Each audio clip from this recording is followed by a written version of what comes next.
Well, if you have been with us for a while, you know the sermon series we've been going through. We've been going through the book of 1 Corinthians, and the sermon series title was called Countercultural. Just out of curiosity, how many of you have read this letter before, 1 Corinthians? Some of you have, some of you have not. Some of you kind of just are new today, and you have no idea what the letter of 1 Corinthians is about.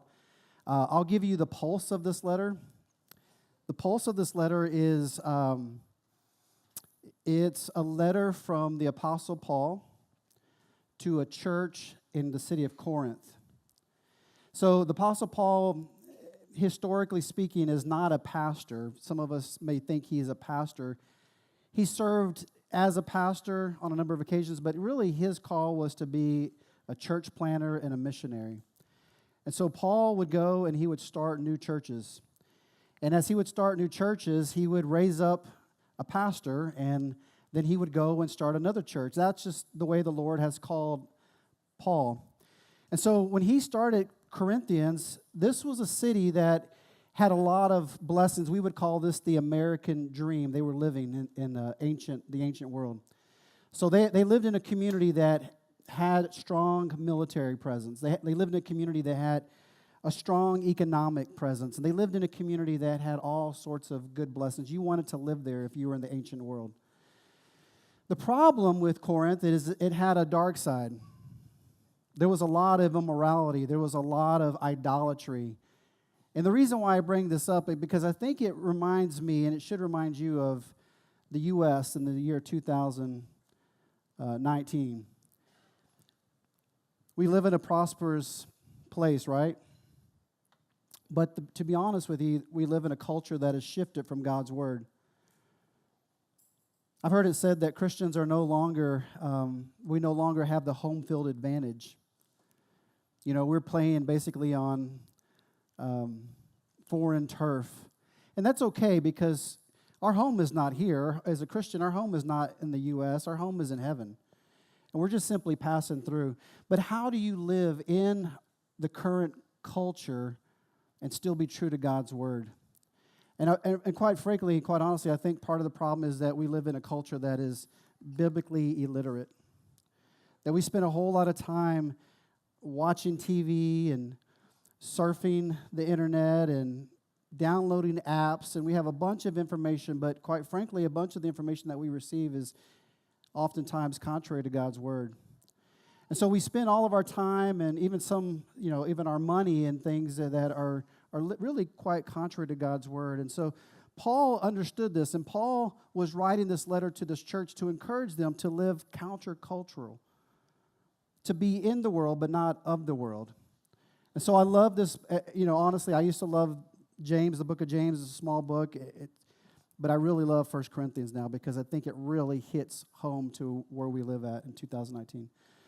So, all that being said, this is Paul's final remarks today. We're in chapter 16. We started this letter in November, and I had no idea I would preach a sermon series this long. Normally, I do like 4-week sermon series, 6 weeks if I'm really pushing a sermon series, but we've been in this since November. Again, but I don't think y'all have noticed that we've been in this sermon series for so long because it really is some good topics that we've had to wrestle with. So his final remarks, chapter 16, is going to deal with stewardship. Chapter 15, if you remember, was all about the resurrection. That was the climax of his letter. He was saying that according to the Scriptures, that Jesus Christ, He came, He died, He was buried, and on the third day, He rose again. And then He appeared to over 500 witnesses. Then He ascended into glory. And because of the resurrection, that changes everything. And Paul is telling now the church, he says, because of the resurrection, we are on mission for Christ. How will you handle your resources that God has entrusted you to further the kingdom? And so he's going to talk about 3 things today in this letter. And if you're a first-time visitor here, I promise you I don't talk about money all the time. But when it comes up in the text, I talk about money. I talk about any controversial thing that comes up in the text. I talk about sexuality when it's in the text. I talk about money when it's in the text. So if you're here for the first time, I'm not the pastor that's going to be preaching to you about money, but the Apostle Paul is going to talk to the church in Corinth about money, also about time, and then about people.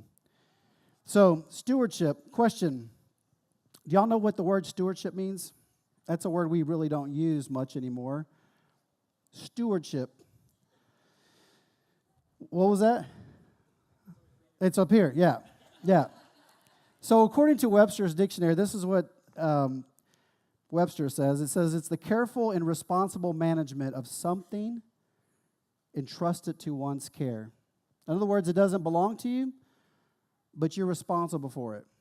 You're a steward of something. The only example that comes to mind is our kids. I got 4 kids. 21-year-old, he's still my kid, but he's an adult male.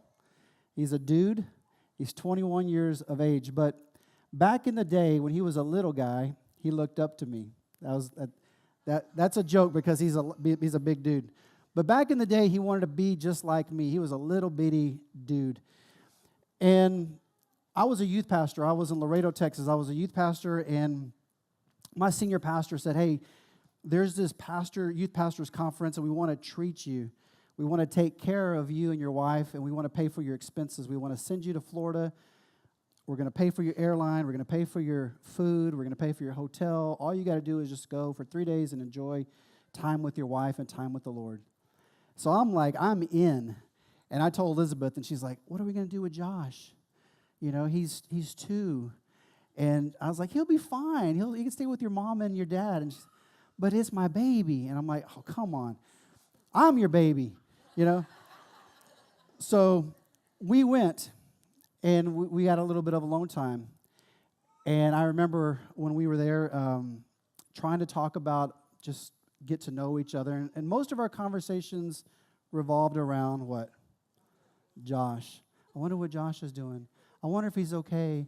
That was before FaceTime. You couldn't do that. And so we were having this dinner, and Elizabeth, you know, she starts cutting my food. True story. And I'm like, what are you doing? And she's like, I'm sorry. I'm just, my heart and my mind is just thinking about what Josh is doing. I was like, baby, he's in good hands. He's with your mom and your dad. And quite honestly, Josh was in good hands. He was with Grandma and Grandpa. Grandma and Grandpa understands that this kid doesn't belong to us, but it's our job to watch over him, to protect him, and to take care of him, and to keep him safe.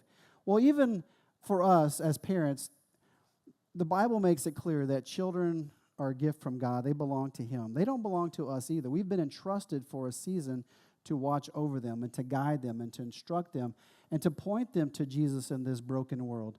And so stewardship means that basically something doesn't belong to you, but you are responsible for it. The 3 things that Paul mentions, 2 of them specifically, we often think they belong to us. Americans think the money is mine. Sure, I'll give Uncle Sam his, but in reality, they say it's mine is mine. But in reality, it's not yours, not even Uncle Sam's. It belongs to God. God owns everything. Even your time.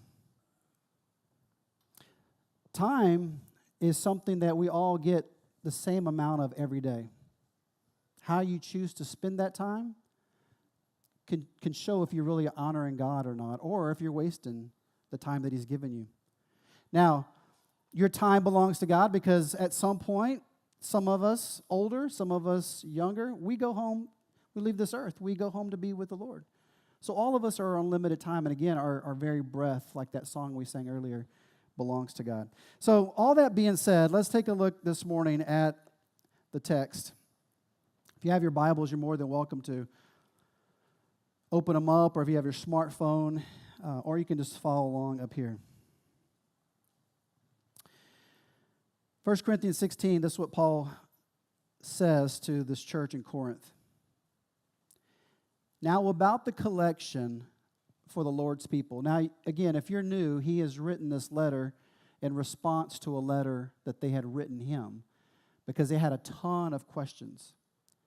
And so one of the questions was about this collection that he wanted them to take. Now, he's going to give them some detail here. do what I told the Galatian churches to do. On the first day of every week, each one of you should set aside a sum of money in keeping with your income, saving it up so that when I come, no collections will have to be made. And then when I arrive, I will give letters of introduction to the men that you approve and send them with your gift. Now here's where the gift is going, to Jerusalem. If it seems advisable for me to go also, they will accompany me. So these final remarks, he's touching on a few things. He's talking about a collection that every church is participating in. It's a special collection that's going to be given to the people in Jerusalem. Now, why the people of Jerusalem? Well, Jerusalem was the place where the first church was established. If you remember the Great Commission, Jesus says, you will be my disciples and my witnesses, and it starts off in where?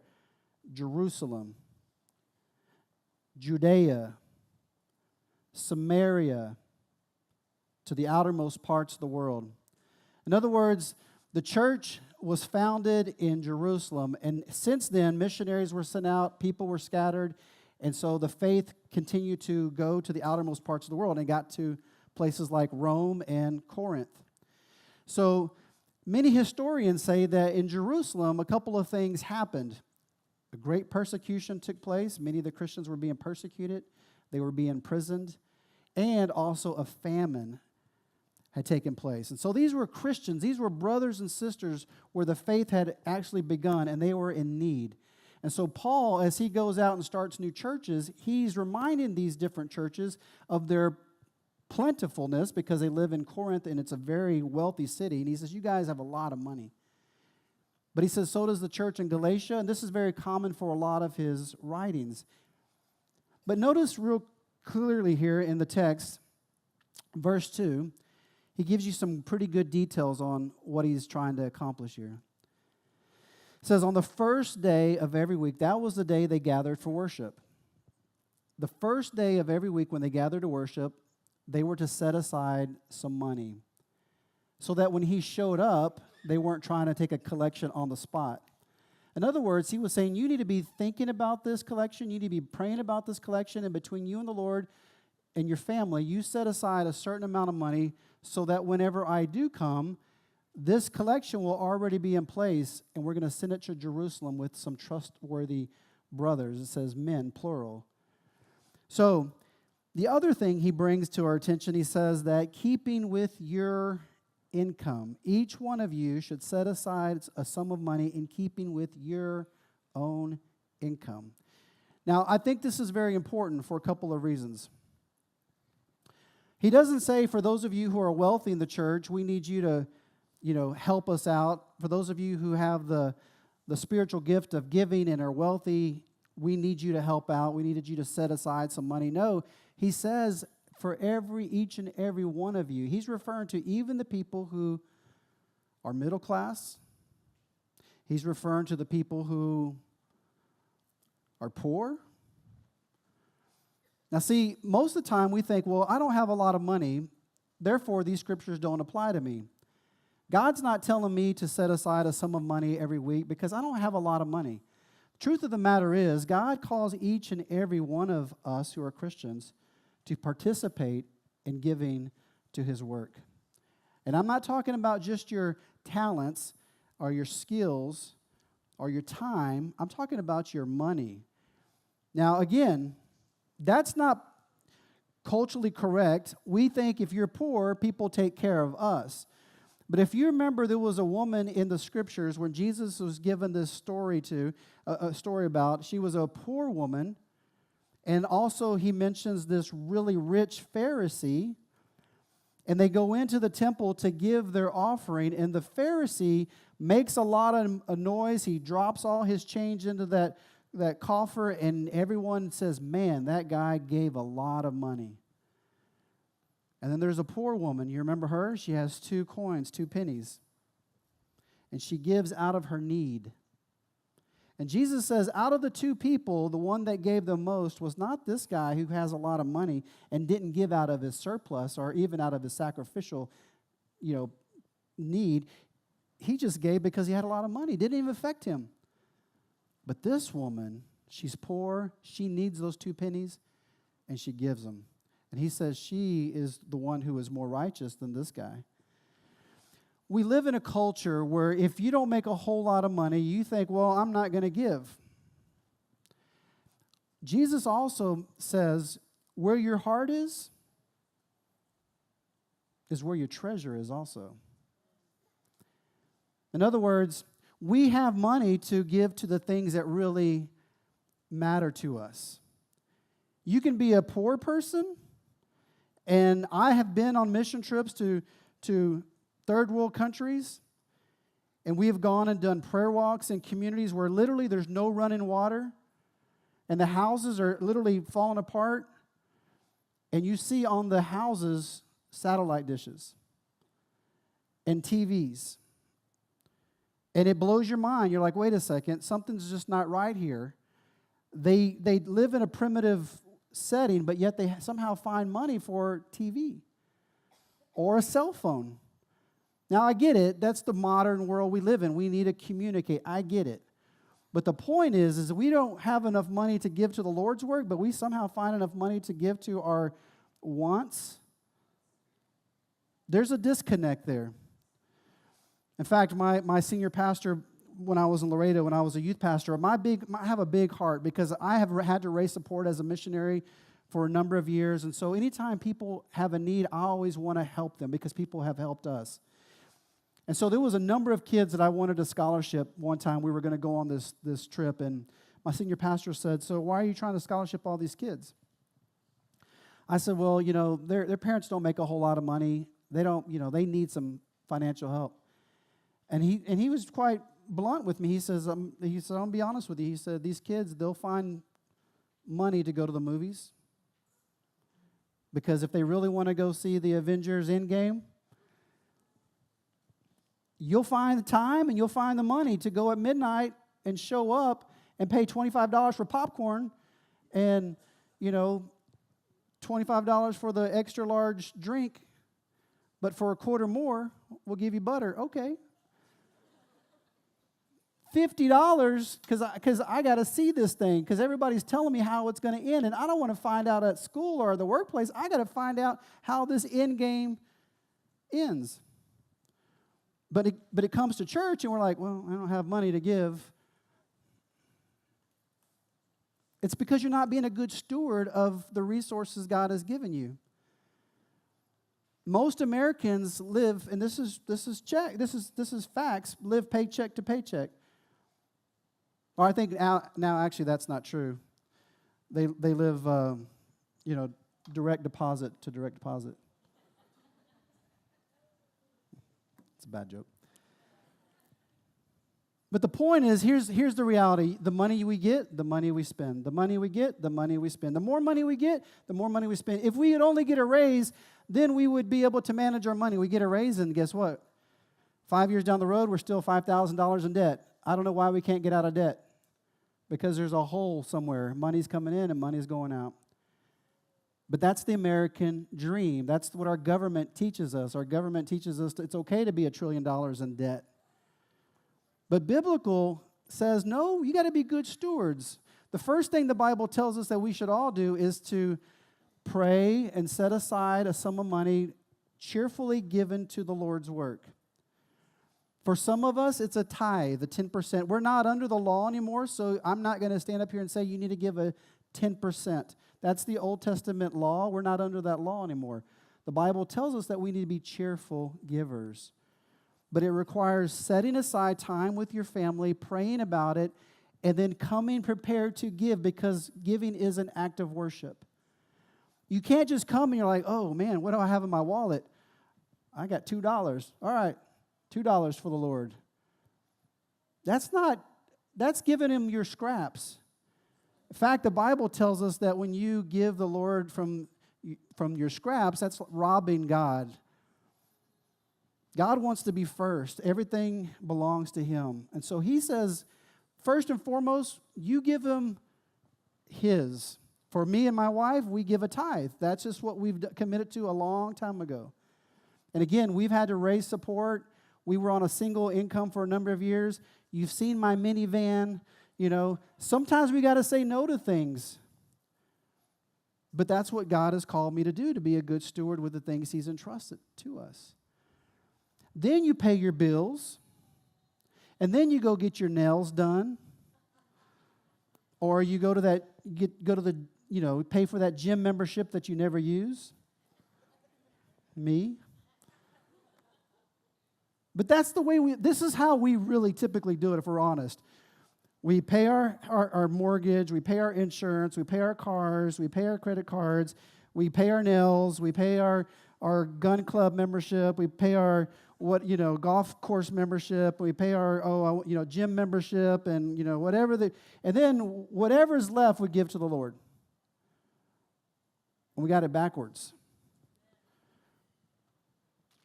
Paul is telling them, he says that you set aside time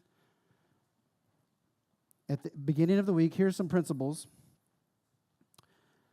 So giving is worship for all believers, not just for some, for all of us, done with planning and prayer. I promise you, this was my pastor in Denton, Texas, used to tell us when we were college students.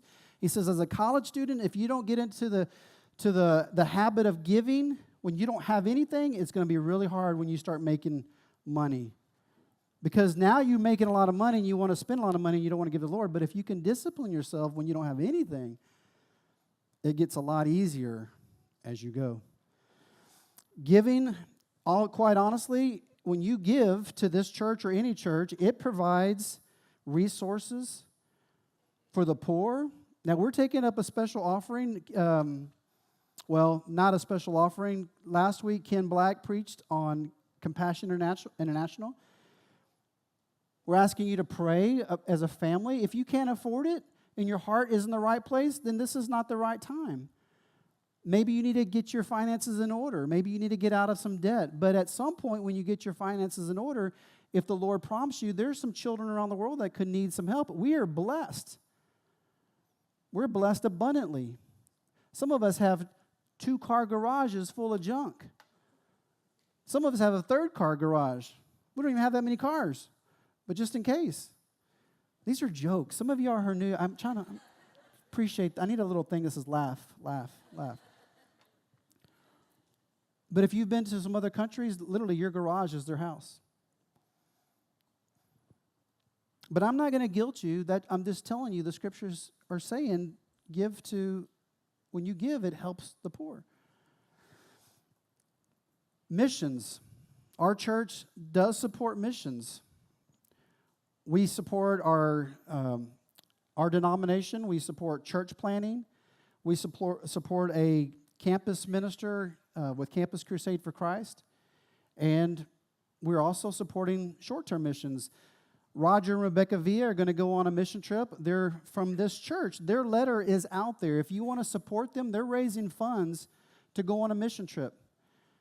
Now, quite honestly, they could probably write their own check, and they can say, we can afford this. Don't tell everybody, Pastor, we can take care of this. But that's not what it's about. It's about us praying over them. They're representing us, and we're partnering with them in the Great Commission. They're going to the Navajo Nation this summer.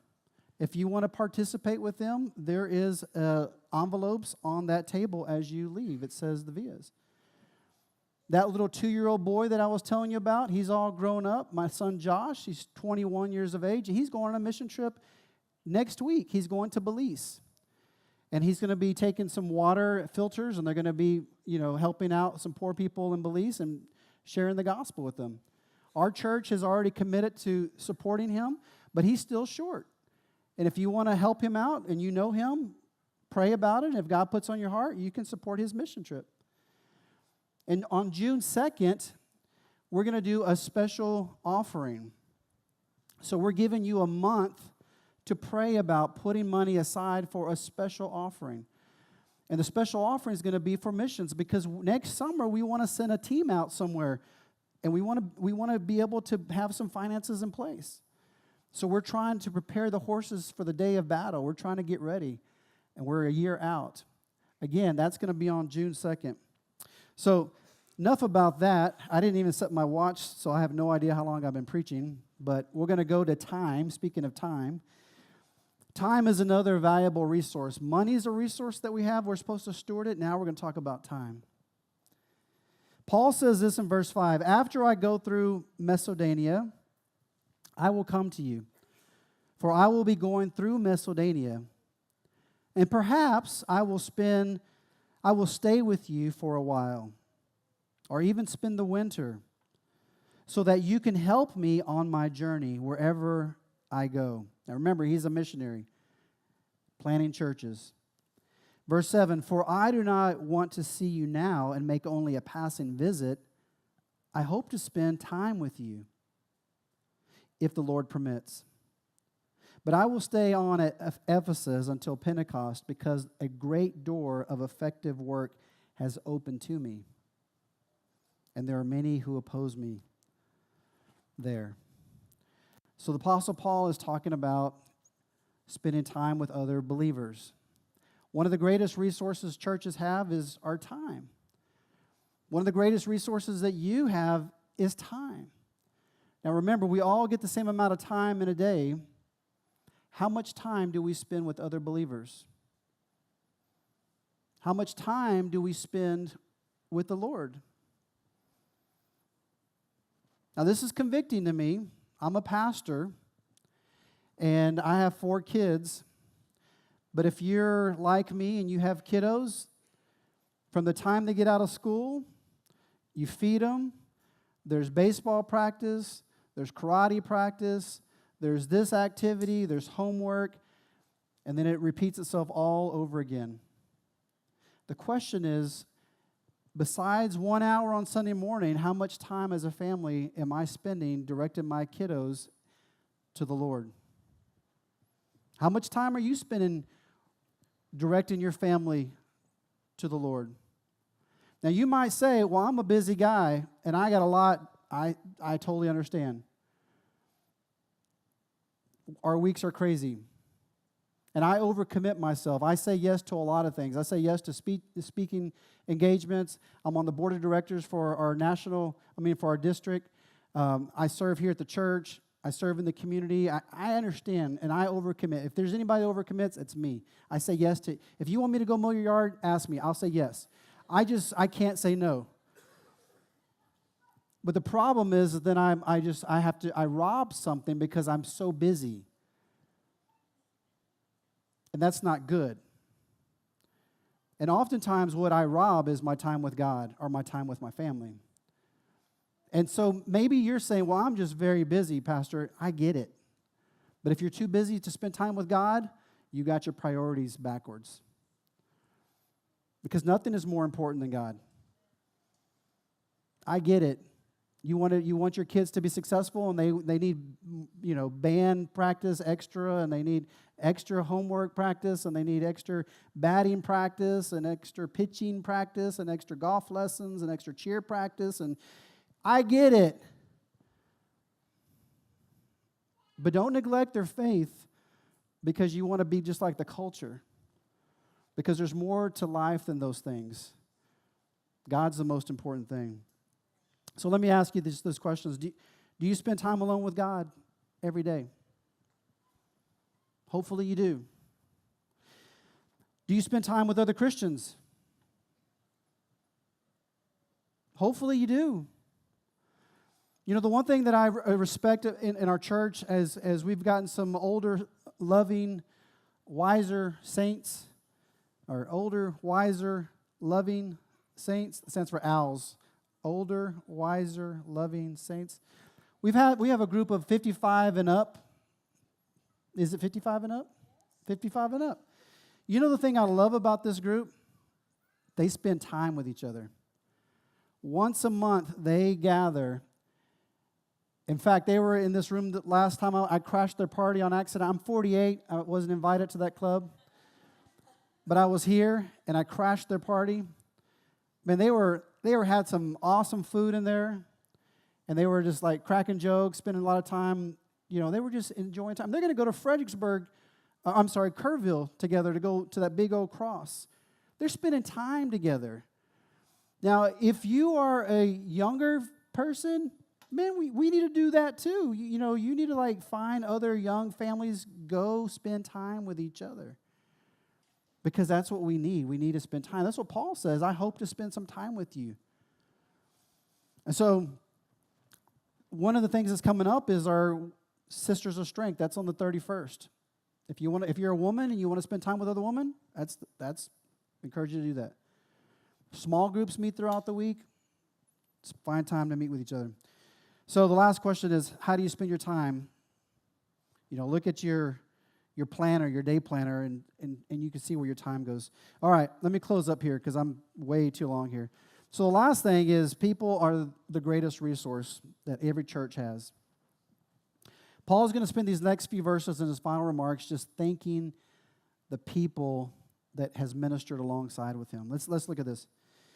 When Timothy comes, see to it that he has nothing to fear while he is with you. Now, that's one guy he's mentioning. Timothy's a young pastor. For he is carrying on the work of the Lord just as I am. No one then should treat him with contempt. Send him on his way in peace so that he may return to me. I am expecting him along with the brothers, plural, other Christians. Now about our brother Apollos, I strongly urged him to go with the brothers.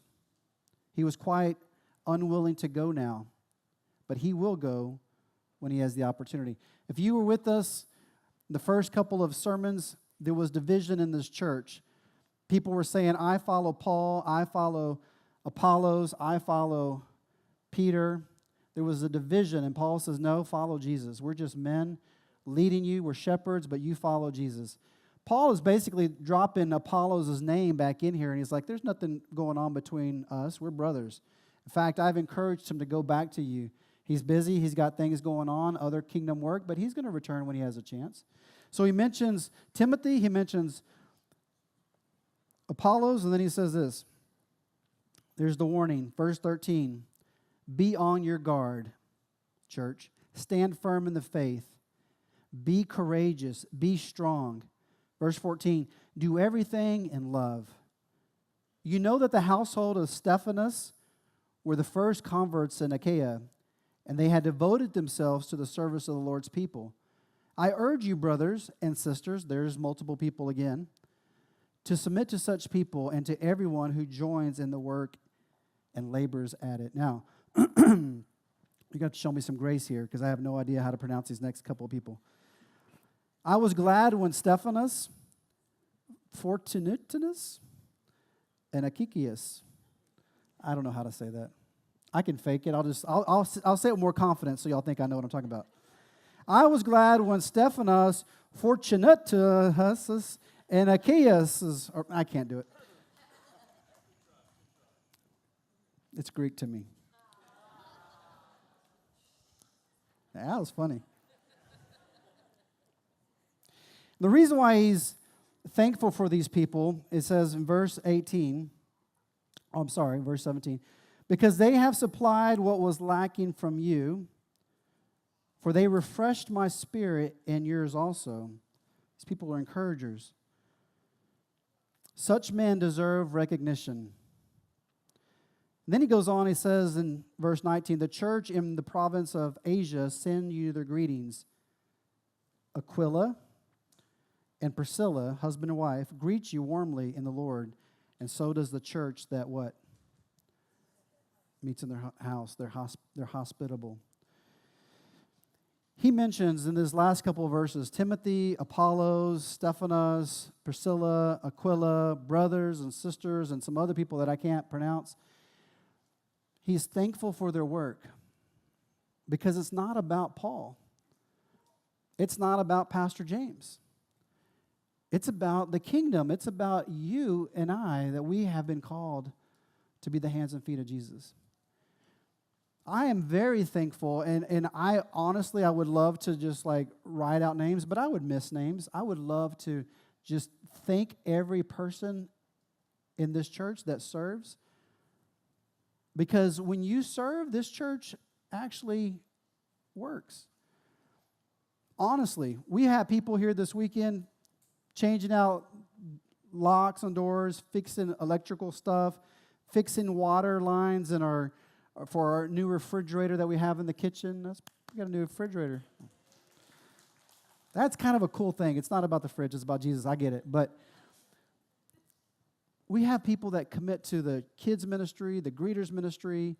They make meals. They open up their homes for small groups, small group leaders, audio, visual, camera, lights, all these things, band, worship, stage decor, missionaries, prayer team that comes tonight. I mean, there's so many people that have to serve and come alongside because we are stewarding God's resources. And the same holds true with those of you who give financially. As a pastor, I don't know what any person gives, and neither do the elders. That's between you and God. We simply look at a number that comes in, and by faith, we make our budget. This is what we think we can do because this is what our giving trend is. But we have no idea who gives what, and that's okay with us because God ultimately is the one who provides through you. Not you, it's God through you. And so if you are a person who gives faithfully to this work, we thank you because we can't do this without your partnership in the gospel. If you're a person who's serving in this church, we thank you because we can't do this without your partnership in the gospel. And so if you're somebody who makes time for ministry, we thank you because we can't do this without your partnership in the gospel. We're all in together. This is kingdom work. We have to steward our resources for God and His glory. So let me just close with this. These are questions you can ask yourself.